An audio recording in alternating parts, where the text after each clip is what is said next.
so happy to be able to welcome Jodie Solberg. And I have followed Jodie for a long time, besides being on the board with her, and all of her work is just so incredible and fascinating.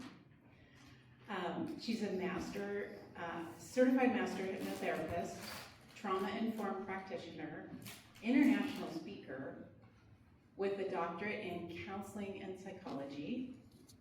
She is the co-founder of SFTI Hypnosis Academy and the creator of the Restore process for trauma. I shouldn't have run up here and let her breath.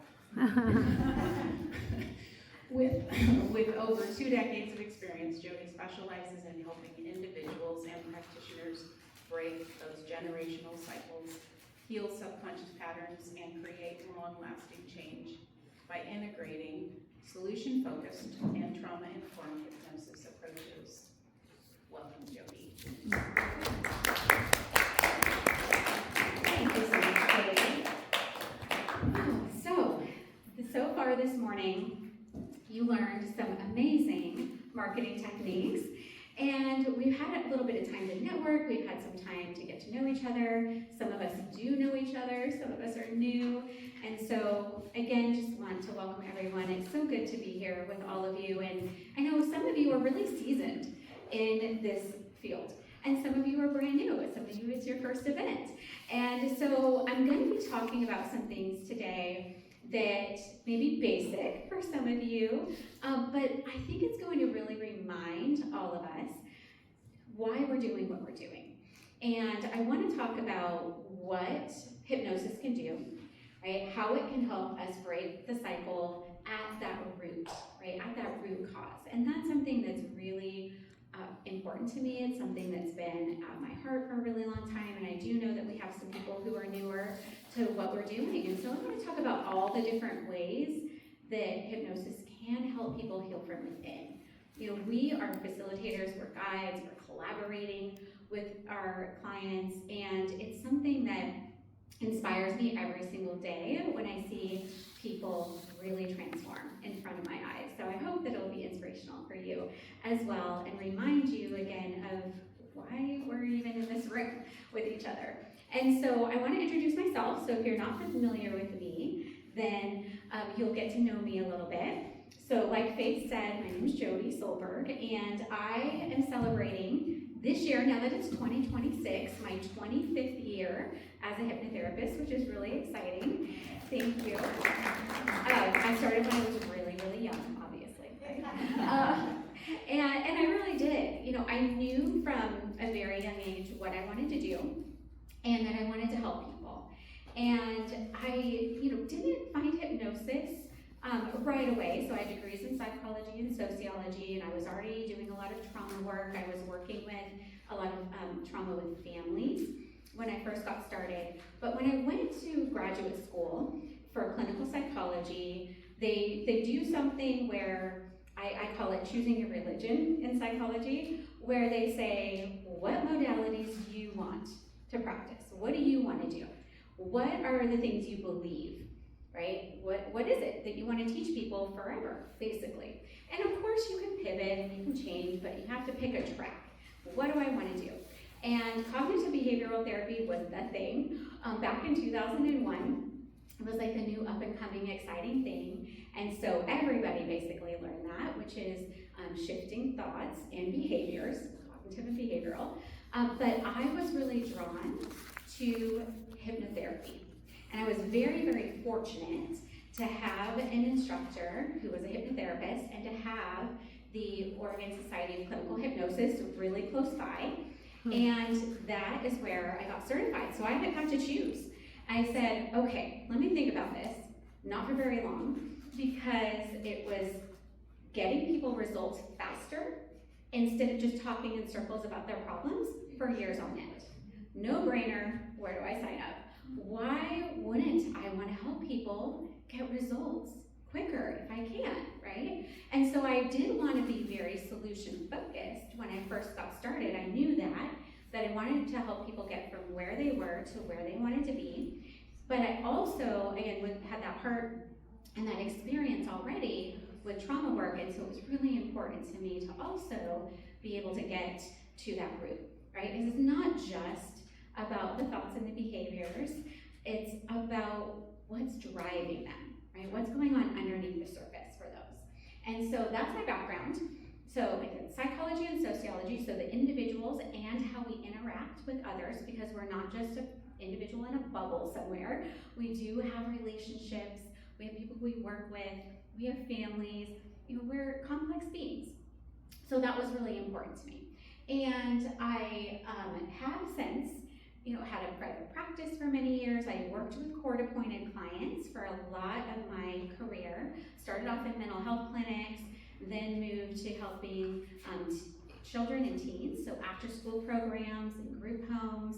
I mentioned working with families, worked with a very wide array of different types of people. And for about 10 years, I almost exclusively worked with people who had drug and alcohol convictions here in Washington and King County. And so done a lot of addiction work, a lot of that trauma work. I've seen how all of those things play into each other and those cycles and patterns that people find themselves in, and often very much generationally, that they find themselves in and how we can help. Now, to kind of go back a little bit, I also became a coach when I was in grad school, because grad school is expensive and I had 6 figures in student loans.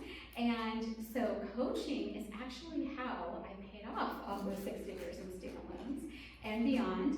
And so I was building a business at the same time. And what that really taught me is, how can I help people, again, to get to where they want to go as whole people. So when I started my private practice, it was putting my worlds together, because what I found was that on the therapy side, I was working with a lot of people who had a lot of challenges in life. I was also working with a lot of people who didn't necessarily want to be there and do the work. On the coaching side, they all wanted to be there and they wanted to do the work, but they would find that they couldn't get themselves to do the things they knew they needed to do through the coaching. And so that's where I'm going to go with you next, because what would happen is people would be so frustrated and upset because they couldn't get themselves to do the things they knew they needed to do through the coaching alone. And at the time, those two tracks for me were very separate.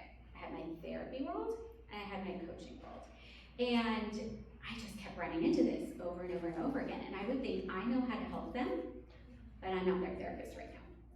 And so that's where my private practice side of success was born, because I wanted to put my psychology background in with the coaching, in with the success, to help people as those whole people, right? Because they weren't just a business, they had their health, they had, all the other dimensions of who they were, they had their relationships, the interactions with others, and if somebody's just trying to work on their business, we just learned some amazing business skills, and this is what I love so much about Jessica and her work, is she gets this. That we're not just our business, we're not just marketing. If we just say, okay, do this thing, and you can have the most brilliant strategy ever, but if we can't get ourselves to do the thing that we know we need to do, we get stuck, and that's an issue. And so that's really where all of this started to evolve for me, was where I could really have that gap between our conscious knowledge and our subconscious patterns. So I'm going to be talking a lot about that today, because I think it's really important that, we see hypnotherapy, hypnosis, we're in Washington, so we're registered hypnotherapists. And so you do not have to have a degree. You do not have to have multiple degrees like I do in order to practice with using hypnosis as a hypnotherapist. And what I love is that that's the missing link, right? Is getting deeper into the subconscious mind. And so with our subconscious, it's like the iceberg, right? 90 to 95% of everything that goes on is below the surface. It's under our conscious awareness. So we only have about 5 to 10% up here. That's things like our willpower and our short-term memory and trying to push through, and our logic, and all the emotion all the long-term stored memories, those programs and those patterns that were formed from when we were young, in the womb and beyond, all of those are ingrained and they're under the surface. And so our subconscious mind is responsible for all those patterns and those things, that beliefs about ourselves, our situations, the world around us. You know, how were we programmed? There's a reason why television is called programming or commercials. They're not even hiding it, y'all, right? They're not hiding it at all, that we are being ingrained with all of these things from, you know, our parents, when we go to school, through media, all the way throughout our lives.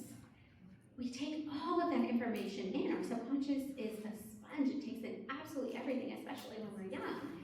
We're just absorbing absolutely everything and forming, how do I move through the world? How do I cope with this? How do I deal with that? How do I, you know, have a conversation with somebody? How are they going to perceive me? Are they going to judge me? How do I judge the world? And so it's really important to know that when we're only working at that conscious level, again, like I mentioned earlier, it's kind of like talking in circles about something, because often, how often does this happen, where something comes up, it's just like, you don't even think about it. You just have a thought that comes up about something, and you're like, well, that can't be right. That's not the right answer. I remember when I was in school, always, the first answer that came into my mind was the right answer. If I second guessed myself and was like, no, that can't be it, and I chose another one, I got it wrong, right? Doesn't that happen? Or you have a gut feeling about something and you second guess yourself and you don't follow it. Most of the time you regret it, right? It's very seldom that you have that gut feeling and you go with it and then you regret it. It's usually the opposite.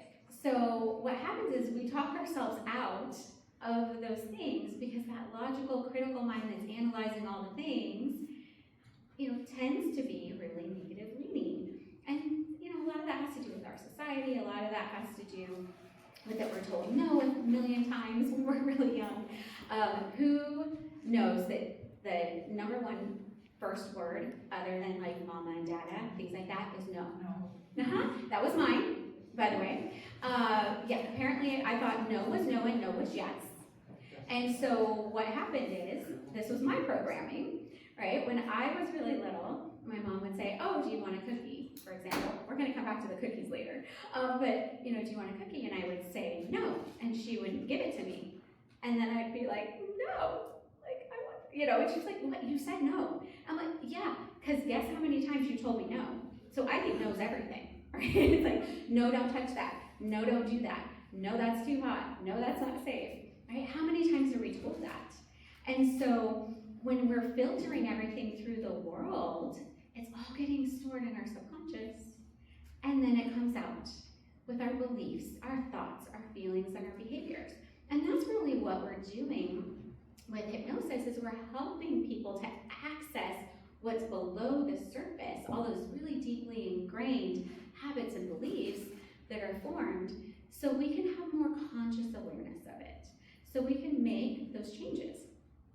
So I wanted to tell you that you will hear sayings from people like, you can't teach an old dog new tricks, right? So not true. Well, guess what? You can, number one. I also took a lot of animal behavior classes. And number two, you can change, right? We are animals, yes, in our physical makeup, and we always have the ability to change, right? We also have a lot of complexities happening in our brains that we can change. There's always the ability to do that. So it's called neuroplasticity. And yes, like I mentioned, when we're young, we're little subconscious sponges, we're learning so quickly, and guess what we can do with hypnosis? We can utilize and access that neuroplasticity in a way that when we're calming that conscious critical mind down and accessing the more suggestible subconscious, we can make change faster. So we can actually create new connections, new neural pathways, new learning so much quicker with so few repetitions. So I want to talk a little bit about kind of how that works with hypnosis, but I'm gonna give you some stats here in a second that I think are gonna be really surprising. And this is something that I share with clients, I share on my website, because I do have that experience with that therapeutic background of different types of how effective hypnosis truly is. It's really, really, really incredible. Now, neuroplasticity is how we learn, it's how we recover from injury, it's how we really do anything, you know, as we are using pathways. So let's say you've been doing the same thing the same way, which tends to happen. We have tens of thousands of thoughts every day. Most of them are going to be, the vast majority, like 90% of them, are going to be the same thoughts we thought yesterday and the day before and the day before that. And the majority of them are also negative, like I mentioned, because, as we're going to talk about here in a moment, our system is trying to protect us. It's always scanning for threats and whatnot. And we also have a kind of negative leaning media and society and things like that. But what happens is we're reinforcing that over and over and over again. So we live here in the Pacific Northwest. So let's say you are a hiker, okay? Now, if you take the same paved road, paved trail, even to get to hiking, let's say you take the freeway to get there, and you're like, this is the shortest way, this is how I know how to get there, and you take the same route every single time. You do that to work, you do that to the store, you did that to come here, it's the same path that you always take. Well, let's say you go and there's not a trail where you want to get to. It's not paved, it's not even dirt yet. You just kind of have to make your own way. And when I moved up to the mountains, which I did several years back, pre-pandemic, moved from here in the city up to the mountains, and it was woods. We had to form our own way. We had to, you know, make space to build a house and to get to where we wanted to go.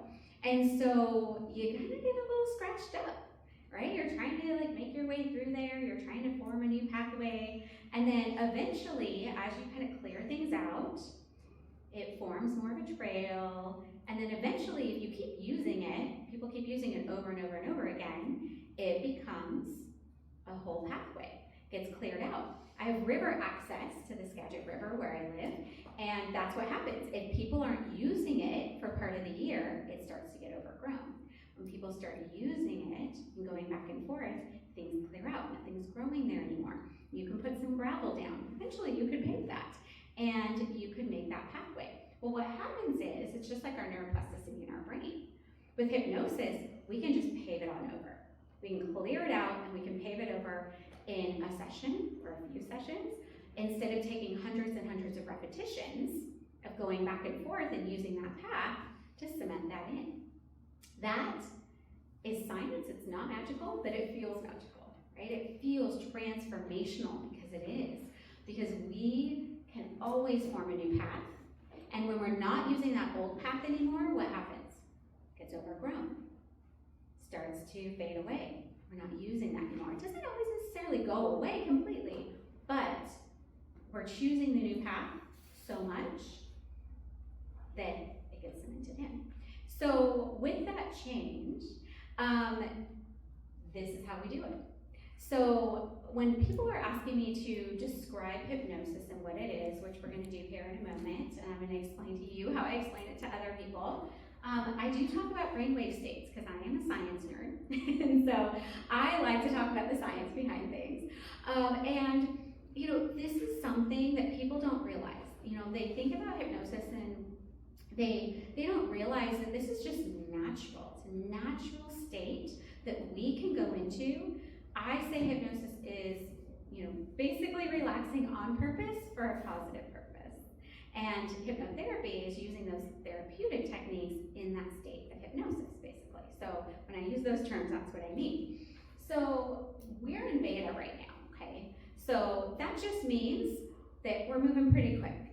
We're at that conscious level, alert, engaged, focused, you're paying attention to what I'm saying, and that's the state that we're in when we're just here in the present moment, paying attention to something. Now, when we start to relax, when we start to watch TV, you're relaxing on the couch, or your mind starts to wander and you go on that same path I talked about earlier, to work, to the store, whatever it is, and you start to think about what you're gonna make for dinner tonight. Maybe you start to think about your next vacation, how nice that's gonna be. You're planning that in your mind, and your focus is diverted somewhere else other than what's going on right here. Or you get into a story like a book or a movie or a song, something like that. We're starting to go a little slower with our brain waves. We're going a little lower and a little slower, and that's our alpha state. Now, we also do that as we're kind of drifting off to sleep, and then we'll get into a theta state. So meditation, prayer, like I said, any of those things that I talked about, that's all kind of going a little lower and slower into that nice, light, relaxed alpha state. If we go into deep meditation, like a deep transcendental type of meditation, or you're falling asleep, things like that, that is going to be our theta, our dreaming stage is there. Your body can be asleep, your mind is still active, right? And then delta is your deep dreamless sleep, so you're out at that point. And what's really amazing is we can do this on a daily basis. We go up and down all the time. We're thinking about something else, we're relaxing, we're up, we're running around. Well, in alpha and theta, we are accessing our subconscious where that neuroplasticity is at its peak, and that's where the programming comes in with the television I mentioned earlier. See these little puzzle pieces coming together, right? So what's really amazing is when we can do that on purpose for a positive purpose, we have the power to choose our realities. We can change whatever it is that we want to change. And that's under your conscious control of what you want to do. What do you want to work on? Because change is what people are coming to us for, right? And most change efforts out there treat symptoms, not root patterns. That's where, like I said, if we're staying at that conscious critical level in that beta state, it's very surface level. We're right at the top of that iceberg. It's only what you can see. But what sunk the Titanic? Was it what they could see or what they couldn't see? Right? That is the part that is absolutely so incredibly powerful. That's what we need to see. We need to see what's going on below that surface to really create the change quickly and make it last. Right? Those are the things that people want. They don't want to just change for a minute. Right? They want to have a change that's really going to be deep and long lasting. And so our subconscious exists for a couple reasons. It's trying to keep us alive, and it's trying to protect us from harm. Well, it's not always lions and tigers and bears, or even just cars coming at us or anything like that. It's not always just physical threats. In our modern society, it's perceived threats. We have the ability, like I said, we are animals, but we have this complex ability to be thinking about the past, the future, worrying about what's going to happen, ruminating over what did happen. Again, all those perceptions over how am I going to be perceived by somebody else. We're worried about getting kicked out of the tribe, even though, we're in totally modern times. We still have all of that wiring that's ingrained in us with our nervous systems and in our subconscious. So it's trying to protect us. It's trying to keep us safe. So most of the time when somebody's coming to you, guess what's going to happen? They're going to say, I don't want to think this way, I don't want to feel this way, or I don't want to behave this way. And their subconscious is not their enemy. They're going to maybe think that it is. They don't understand these concepts yet. They're going to think that they're fighting against themselves. But their subconscious is trying to protect them. It's trying to take care of them. And what we need to figure out is, what is it trying to protect them from? How did that pattern form? What can we do to shift that and make that change? So people are coming to us for change work. Right? They want that deep level of change. And honestly, this would be wonderful when this switches. I know some of us have had this conversation in this room. When this switches, it's going to be a beautiful day, because a lot of the time people are going to have tried all the things. right? They're gonna have tried so many things, they're gonna try everything before they find hypnotherapy, and they're gonna say, I've tried everything, now what? And so we need to explain to them, right, what hypnosis is. That they are going to be in control. They are the collaborator here, right? It's their work, it's not our work. We're here to facilitate that change. We're here to support that change. But it is the work that they're doing. And that's why I love so much when I put those worlds together, is because people wanted to be there, they wanted to do the work, and we were answering that question, that all-important question, how can I do the thing I want to do? And we're helping them answer that question from within. You know, people have misconceptions about what we do because they see television and movies, and they see the 1700s pocket watch floating in front of people's face. And I always debunk myths for people, and I say, do you want to know the secret about the pocket watch? Is that they didn't know back in the 1700s that people could just close their eyes by themselves. They thought that you had to have some interesting phenomenon to make this happen, and you don't. All that does is make your eyeballs tired, and it makes you want to close your eyes. You all are perfectly capable of closing your eyes on your own. I don't need to wave anything in front of your face to make your eyes tired, it's okay. And so I tell people things like that because I want them to understand that it's not threatening.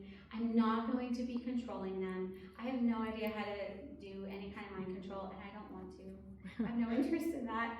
And I just make a little bit light of those types of things, and I help them to see that it's their natural processes.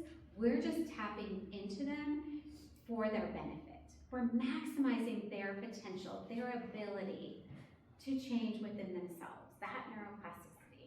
So I take these big terms and I really break them down really simply and explain that they don't have to be scared, they don't have to be worried, that they are not their own worst enemy, that they can figure out what's going on and what started the pattern. I do really like this quote a lot, that your conscious mind is like the captain and the crew, but your subconscious mind is the engine that's driving the ship. We need to figure out, again, what's going on in the lower decks, right? What's happening underneath and who's in charge? They are, right? They are in charge of this change. And so we're not blaming them. It's not their fault. They're not broken. There's not something wrong with them.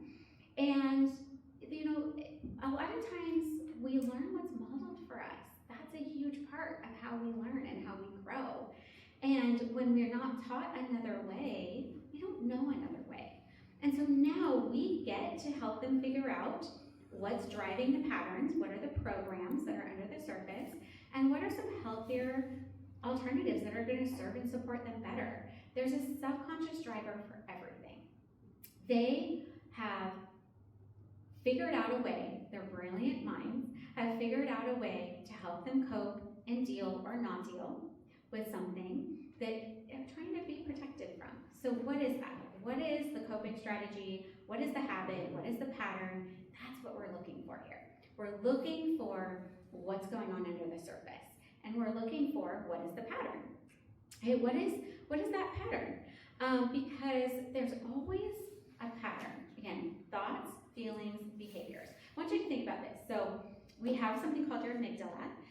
It's a small little emotional center in the back of our brains, and that is tied into our limbic system. It's tied into our nervous system. And so again, nervous system always scanning for threats, perceived or real. And when we don't feel comfortable, or it's scary, it's new, whatever it is, then it's going to set the alarm off.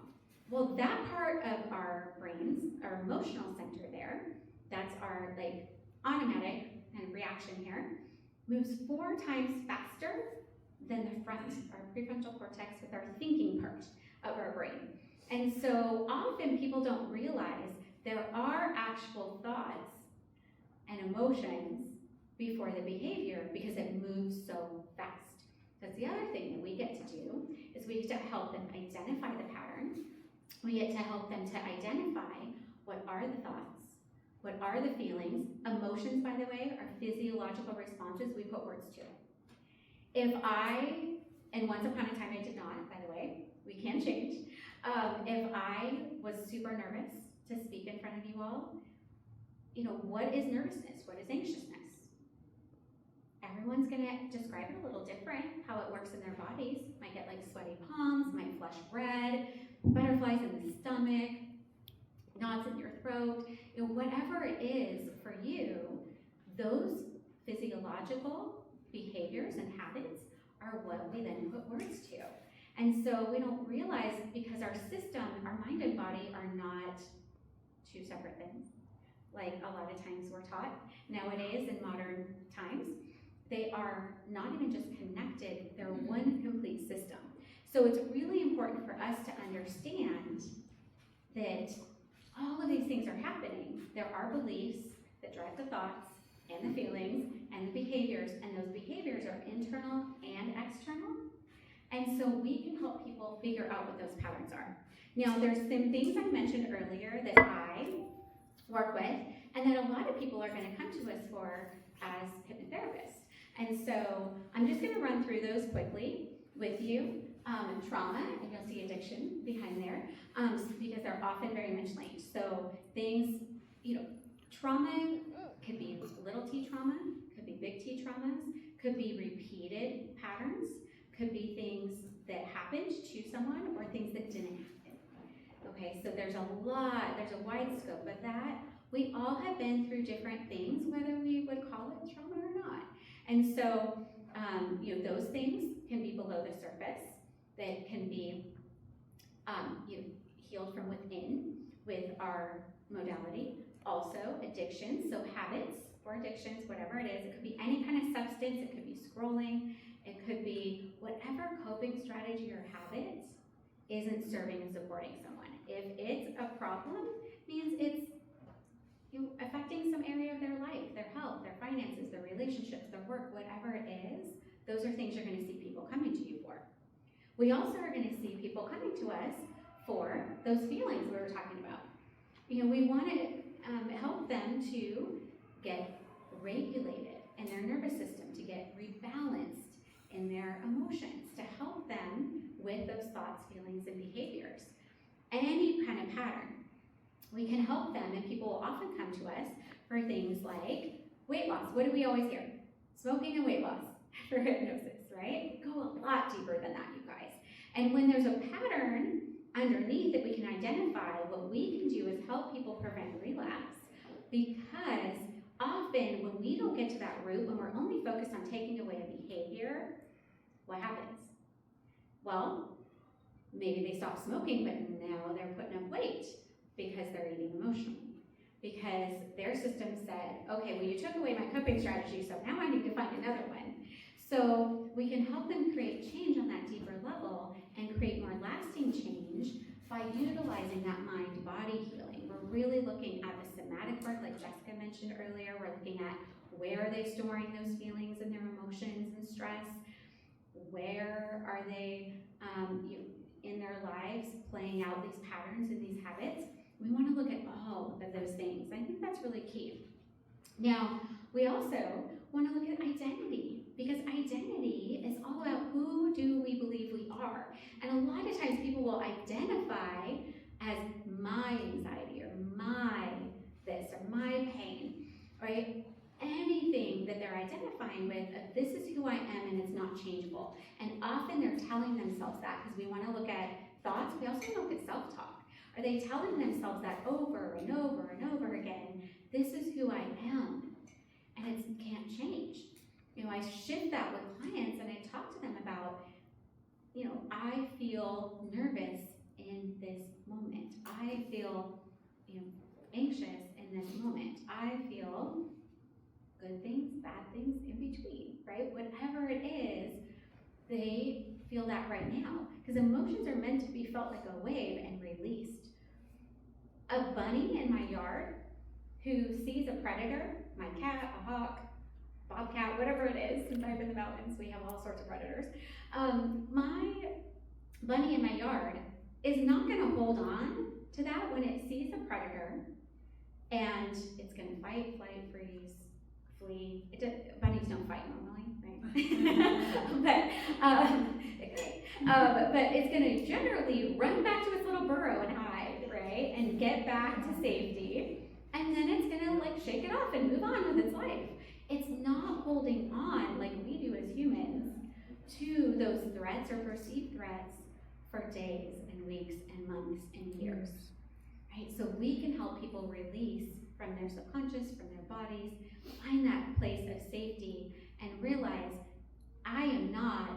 it's not my anxiety, right? It's not my pain. It's in this moment I feel this, and we can teach them tools and resources to release those things, to alleviate those things, to help support that. Even the CDC will tell you 85% of physiological conditions that people have a psychological component, and that's that mind-body oneness. Is because we start to get into that fight or flight, into that activation mode, and we stay there. Our bodies are not designed for that. And so if we hang out there for too long, we start to notice a lot of challenges. And so that's our opportunity to help people really to heal, right? To help them to boost their confidence, to help them to feel better in all the ways as whole people. You know, we have the opportunity with what we do that I think is unique to anyone, right? Which is to help people at that deeper level. So it's so important to spread more of the word about what it is that we do, to not be shy about it, to tell people about it, because more people then can look at this as a first type of option, or a second or a third option, instead of the 33rd option, right, that they've tried, because we get to do this work, and it's so amazing to me every day that I get to do this. And so I want to just tell you a little bit about, like I mentioned earlier, how I put together the solution focus and the trauma informed part.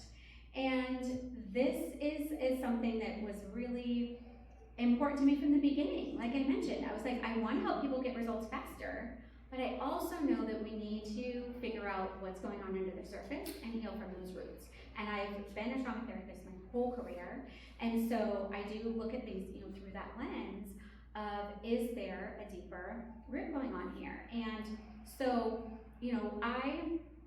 and I'll tell you just to close out here in a couple minutes, I'm going to tell you a little bit more about the newest formation an evolution of my career, which is training. Over these last few years, I've been doing a lot of training, and I figured out that people are either taught how to remove a behavior, okay, or they're taught how to really be sensitive to and work with trauma, but they're not often taught both.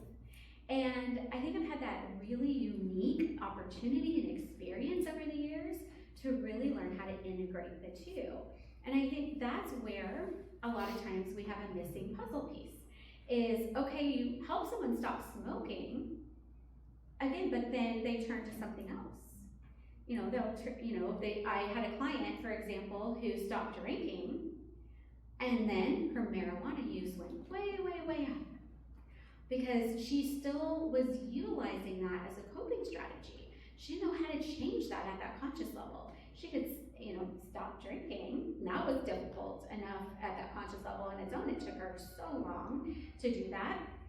But then she just had no idea, why am I smoking so much? And so we need to help people on both levels. We need to figure out what that root is and what's causing that pattern, what their system's protecting them from, so they don't just trade one habit, one addiction, one thought process for another. Right? We want to really help them have that lasting change. And so that's where the SFTI Hypnosis Academy comes in, and you can come and visit me at my booth over lunch or later if you would like to learn a lot more about that, because I happen to be speaking and teaching, like I said, a lot over the past few years. And at one of these conferences where I was with some of my mentors. I met my business partner, Cormac, who you see in the picture here with me. And he was also speaking, and he was talking about addiction. I told you all I worked in a lot of addiction work for about 10 years. And, you know, again, habits and patterns are everything that we work on anyway. And I was talking about trauma, and we figured out we had a similar philosophy, and we had a lot of the same experiences, and we had very similar teaching styles, but also we're very different people. He's from the other side of the world, he's from Ireland, I'm from here. You know, he has a more masculine perspective, I have a feminine perspective. We have he has a coaching and business and psychology background. I have all of those things too. And it was just a really amazing synergy where we figured out that we could come together and teach both. And so that's what the SFTI stands for, is solution focused and trauma informed. And so I do invite you, you know, if this is something, as I'm talking about these things that really resonated with you, that really called to you, I would love to have a conversation with you about that and how you can go deeper, how you can help dissolve those habits and those patterns, and whenever necessary, really feel confident and confident in also working with trauma, because people shy away from working with things like with big words like addiction and trauma because they seem scary, they seem overwhelming, and it is not out of our scope. I can teach you exactly how to stay within your scope as a registered hypnotherapist without all the degrees and all of the things necessarily to really help people make those changes. Because if we are looking at a thought, a feeling, or a behavior, we can change. And so I do have some information over at my table about our upcoming training. We have a training in about 2 weeks coming up for addiction and trauma, because those are the big ones. But we also have trainings coming up around that anxiety and emotional rebalance, around things like weight loss and mind-body healing, and also around how to build a six-figure and beyond business as a hypnotherapist, because both Cormac and I have done that and more. And so we really think it's so important to educate and to show you not just how to do something, but actually get the practice, learn it, integrate it, implement it. Because how many of you have done trainings that sit on the shelf and just collect dust? I'm like so in that too, where it's like, oh, that sounded really good, but how do I actually do it? How do I help people? And so we're all about helping you right away. Cormac says the saying that I think is great, because I grew up in an outdoorsy Pacific Northwest family, which is we teach you how to fish and then we give you the fish. And so we teach you how to do the things and then we give you all the tools so you can do that, you can make the money right away, you can help more people right away, because that's what it's all about, right? It's all about helping others. And so I want to stay connected to all of you. So again, we have all the information at my table. You can take a screenshot of this too in the QR code. Feel free to check out the website, reach out to me. I'm always open for all of you. I love being the president here at NJH Washington. I love supporting others, and it's all about community. And so thank you all for being here, because honestly, this and us not being just isolated in our little bubbles by ourselves is what it's all about. And I think it's really important for us to come together to spread the word about what we do and how powerful of a modality it really is, so that more people can benefit from this. And so thank you guys so much.